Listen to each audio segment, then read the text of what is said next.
안녕하세요. 송파중학교 교사 손유림입니다. 여러분은 인공지능으로 그림을 그려보신 적 있으신가요? 2022년 오픈 AI는 챗GPT 3.5를 출시했고 많은 사람이 인공지능의 무서운 발전 속도에 큰 충격을 받았습니다.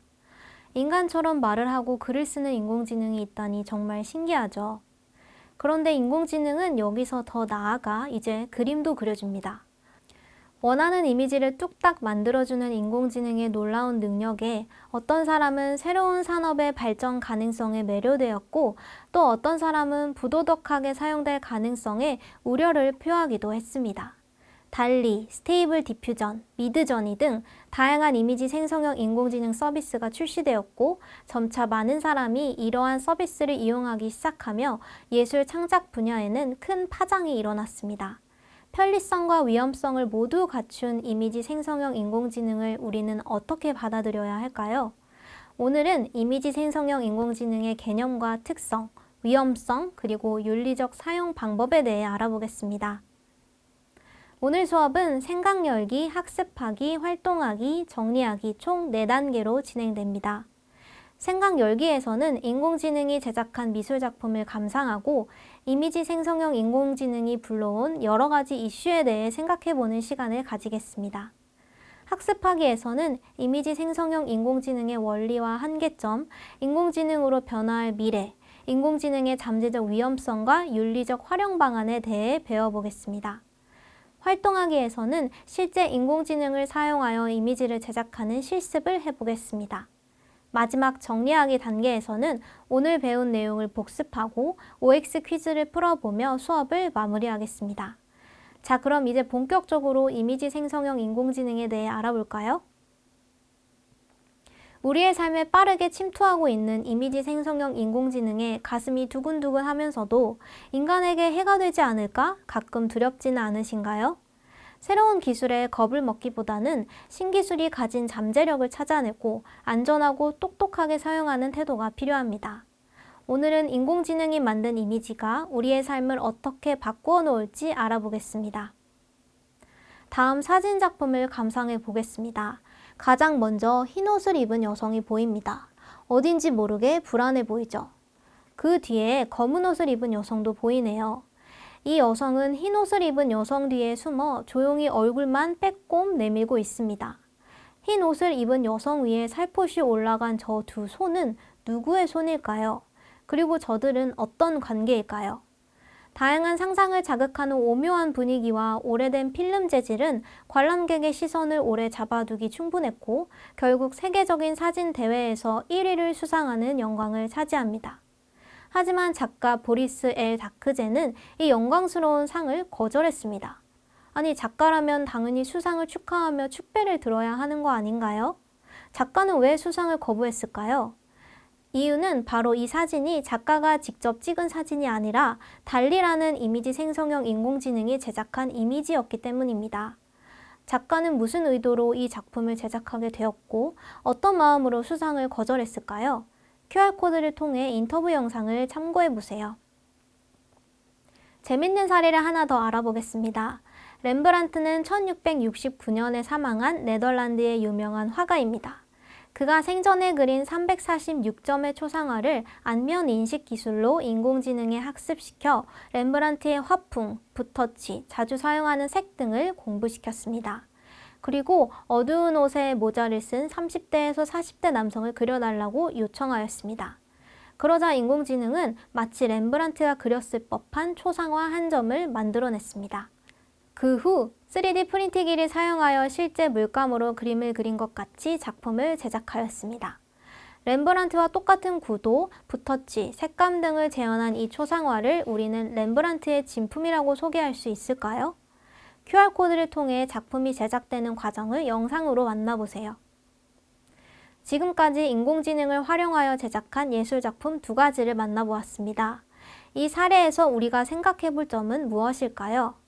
앞의 2 사례는 예술작품의 제작을 위해 인공지능이 사용되었지만 만약 누군가를 비방하거나 잘못된 정보를 퍼뜨리기 위한 목적으로 인공지능을 사용하면 어떻게 될까요? 또 렘브란트는 인공지능이 본인의 작품을 학습하여 모작을 만드는 것을 원했을까요? 인공지능이 제작한 이미지의 저작권은 누가 가져가야 할까요? 이미지 생성형 인공지능을 둘러싼 여러 논쟁이 아직 진행 중이라 합의된 결과를 도출한 것은 아니지만 다음과 같은 두 가지 사실은 분명해 보입니다. 첫째, 사용자는 인공지능의 작동 원리와 한계점을 이해하고 목적에 맞게 윤리적으로 사용해야 합니다. 둘째, 타인의 저작권을 침범하거나 편견과 차별을 유발하는 부적절한 이미지는 제작하지도 소비하지도 않아야 합니다. 학습하기 단계로 넘어가 인공지능에 대해 좀 더 알아보도록 합시다. 인공지능은 알고리즘으로 이루어져 있습니다. 이 알고리즘은 평소 수십억 개의 데이터를 학습하여 다양한 이미지 스타일에 대한 지식을 쌓고 사용자가 프롬프트를 입력했을 때 그동안 공부했던 내용을 조합하여 원하는 이미지를 만들어줍니다. 여기서 프롬프트란 인간이 AI에게 지시하는 명령어입니다. 우주복을 입고 우주에서 농구하는 고양이 3마리를 그려줘 라는 말이 곧 프롬프트가 됩니다. 사용자는 인공지능이 만들어준 이미지 중 가장 마음에 드는 것을 선택하기만 하면 됩니다. QR코드를 찍어 AI 전문가의 인터뷰를 보며 인공지능의 원리에 대해 더 알아보세요. 우리가 인공지능에 대해 가지고 있는 전형적인 오해 중 하나가 바로 인공지능은 완벽하고 똑똑하다는 것입니다. 안타깝게도 인공지능은 처음부터 똑똑하지 않습니다. 학습 데이터의 양이 많고 다양해질수록 인공지능은 똑똑해집니다. 이렇게 부자연스러운 이목구비와 손가락 관절을 표현한 것을 보니 인공지능이 그간 아무리 많은 양의 데이터를 학습했어도 아직 인간의 신체를 정확하고 정교하게 표현하기에는 부족했던 것 같죠. 이렇듯 인공지능은 사용자의 제작 의도를 100% 만족시키지 못할 때가 많습니다. 하지만 훈련 데이터가 점차 쌓이고 모델이 정교해지면 이러한 한계점은 차차 보완될 것으로 보입니다. 다음으로 이미지 생성형 인공지능이 실제 산업 분야에서 어떻게 활용되는지 알아보겠습니다. 이미지 생성형 인공지능은 디자이너와 예술가의 창작 과정을 보조하는 조수로 활용됩니다. 인공지능은 창작자가 다양한 아이디어를 탐색하고 이를 시각화하는 과정을 보조함으로써 전체 창작 시간을 단축합니다. 또 인간의 육체 노동을 대신함으로써 예술가가 창의적인 아이디어에 집중하도록 도와줍니다. 이미지 생성형 인공지능은 홍보 및 마케팅 분야에서도 활약하고 있습니다. 케첩으로 유명한 회사 하인즈는 2021년 케첩 그리기 캠페인을 통해 인공지능을 마케팅에 똑똑하게 활용했습니다. 인공지능에게 케첩을 그려달라고 하자 인공지능은 하인즈의 케첩 용기와 비슷한 이미지를 여러 개 생성했고 하인즈는 이 이미지를 모두 모아놓고 다음과 같이 말했죠. AI도 결국 케첩은 하인즈여야 한다는 것을 알고 있다. 우리는 여기서 인공지능이 학습한 케첩 이미지가 대부분 하인즈의 케첩이었다는 사실을 쉽게 유추할 수 있고 하인즈는 이러한 상황을 재치 있게 활용하여 자신의 케첩이 여러 사람에게 오랫동안 사랑받았다는 사실을 알리고 있습니다. 인공지능은 우리의 일상을 조금씩 바꾸어 놓을 것입니다. 새 옷을 쇼핑하는 방법부터 이미지를 소비하고 즐기는 방법까지 인공지능이 불러온 새로운 변화는 어쩌면 이미 시작되었을지도 모릅니다. 가장 큰 변화는 아마도 직업이겠죠. 이미지를 창작하고 소비하는 패턴이 변하면서 우리가 알고 있던 여러 직업이 사라지겠지만 AI 디자이너, AI 보안 전문가처럼 우리가 상상할 수 없었던 새로운 일자리도 많이 생겨날 것입니다. 우리는 인공지능이 공정할 거라고 착각하기 쉽지만 인공지능은 학습한 데이터에 의해 움직이므로 부도덕한 데이터가 들어가면 부도덕한 결과를 재생산할 수 있습니다. 인공지능은 일어나지도 않은 일을 사실처럼 묘사하여 가짜뉴스를 퍼뜨리는 데 활용되기도 하며 연예인이나 공익의 얼굴을 합성한 딥페이크 기술을 활용하여 심각한 명예훼손을 저지르기도 합니다. 또한 데이터 수집 과정에서 개인정보를 침해하거나 인종, 장애인, 성소수자 등을 향한 차별과 혐오의 의견을 습득하여 잘못된 판단을 내리기도 합니다. 따라서 인공지능을 활용하는 한 개인의 윤리적 실천이 가장 중요하고 인공지능 개발자 또한 윤리적 문제를 고려하여 프로그램을 개발해야 합니다. 인공지능 개발사는 원작자의 동의 없이 저작물을 무단으로 수집하고 인공지능 학습에 무분별하게 활용했다는 비판을 받아왔습니다. 실제 우리는 해외의 유명한 팝 가수가 다른 가수의 노래를 커버하는 가짜 동영상을 인터넷을 통해 쉽게 접할 수 있습니다. 누구나 인공지능을 활용하게 되면서 창작자의 권리를 보호해야 한다는 저작권 감수성은 떨어지고 마는데요. 이러한 현상을 두고 일각에서는 저작권 침해이다, 기술 발전을 위해 필요하다, 또는 원작자와 수익을 배분하면 해결된다 등의 갑론을박을 벌이고 있습니다. 인공지능을 둘러싼 저작권 이슈에 대해 좀 더 궁금하신 분들은 동영상을 통해 알아보세요.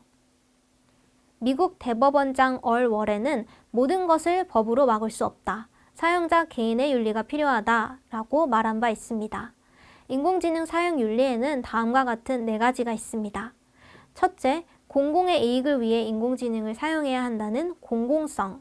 둘째, 사회 구성원 모두가 인공지능 사용에 있어 책임감을 느껴야 한다는 책무성. 셋째, 목적에 맞게 사용하고 오작동에 대한 대비책을 마련해야 한다는 통제성. 마지막으로 잠재적 위험 가능성을 솔직하게 공개해야 한다는 투명성이 있습니다. 활동하기 시간에 직접 인공지능을 사용해 볼 텐데요. 그 전에 인공지능을 안전하게 사용하겠다는 서약서를 작성해 봅시다. 서약서에 어떤 내용이 들어가면 좋을까요? 친구들과 토론하여 서약서의 내용을 채워보고 진지한 마음으로 서약해 봅시다. 달리, 미드저니, 스테이블 디퓨전 등 다양한 인공지능 서비스가 운영되고 있습니다. 그중 무료 사용이 가능하고 한국어를 이해할 수 있는 2가지 프로그램을 소개하겠습니다. 첫 번째는 마이크로소프트가 운영하는 빙 이미지 크리에이터입니다. 만 14세 이상의 학생이라면 마이크로소프트 계정을 생성하여 무료 사용이 가능합니다. 두 번째는 한국 회사가 운영하는 위튼입니다. 위튼은 SNS 계정을 활용하면 쉽게 가입할 수 있어 빙 이미지 크리에이터보다는 사용이 용이할 수 있습니다. 하지만 학습 데이터의 차이로 이미지 제작 능력은 다소 떨어질 수 있으니 이 부분을 고려하여 원하는 프로그램을 선택해 보세요. 이미지를 생성하기 위해서는 컴퓨터 명령어인 프롬프트를 입력해야 합니다. 어떤 이미지를 원하는지 아주 구체적으로 설명할수록 좋습니다. 화면에 보이는 프롬프트 구성 요소를 참고하여 최대한 자세히 프롬프트를 작성해 봅시다. 프롬프트를 입력하여 이미지를 만들었다면 최종 이미지를 패들렛에 올려 친구들과 공유해 보세요. 친구들은 어떤 프롬프트를 사용하였는지 확인하고 친구의 결과물과 나의 결과물을 비교하며 효과적인 프롬프트 작성 방법을 탐구해 봅시다. 또 인공지능을 사용해 본 경험을 이야기하며 인공지능으로 변화할 미래에 대해 자유롭게 토론해 봅시다. 지금까지 이미지 생성형 인공지능의 원리와 윤리적 사용 방법에 대해 알아보았습니다. OX 퀴즈를 풀며 배운 내용을 정리해 봅시다. 첫 번째 문제입니다. 이미지 생성형 인공지능은 모든 이미지를 완벽히 사실적으로 표현한다. 첫 번째 문제의 정답은 X입니다. 이미지 생성형 인공지능의 성능은 알고리즘이 학습한 데이터의 양과 비례합니다. 아직 훈련 데이터가 부족하여 사람의 이목구비와 손가락 등 신체 표현에 한계가 있지만 시간이 갈수록 점차 보완될 예정입니다. 두 번째 문제입니다. 인공지능은 일어나지 않은 일을 사실처럼 묘사한 가짜뉴스를 퍼뜨리고 사회 분열을 조장할 수 있으니 조심해야 한다. 두 번째 문제의 정답은 O입니다. 인공지능은 일어나지 않은 일을 사실적으로 묘사하여 가짜뉴스를 퍼뜨리고 딥페이크 기술을 활용하여 심각한 명예훼손을 저지르니 사용할 때 특히 조심해야 합니다. 세 번째 문제입니다. 인공지능 사용 여부와 목적, 사용 범위에 대해 표기하는 것이 좋다. 세 번째 문제의 정답은 O입니다. 인공지능을 사용했다면 사용 여부와 목적, 그리고 사용 범위에 대해 정확히 표기하는 것이 좋습니다. 네 번째 문제입니다. 프롬프트를 자세히 작성할수록 내가 원하는 이미지를 만들 가능성이 높아진다. 네 번째 문제의 정답도 O입니다. 프롬프트를 작성할 때는 내가 원하는 이미지를 자세히 묘사하는 것이 좋습니다. 등장인물, 배경, 분위기, 그림 스타일 등을 자세히 입력할수록 내가 원하는 이미지가 생성될 가능성이 높아집니다. 이미지 생성형 인공지능의 원리와 사용 방법에 대해 전반적으로 알아보고 실습하는 시간을 가졌는데 어떠셨나요? 오늘 서약한 인공지능 사용 윤리를 마음에 새기고 항상 실천하려고 노력해 봅시다. 이상으로 이미지 생성형 인공지능에 대한 수업을 마칩니다. 감사합니다.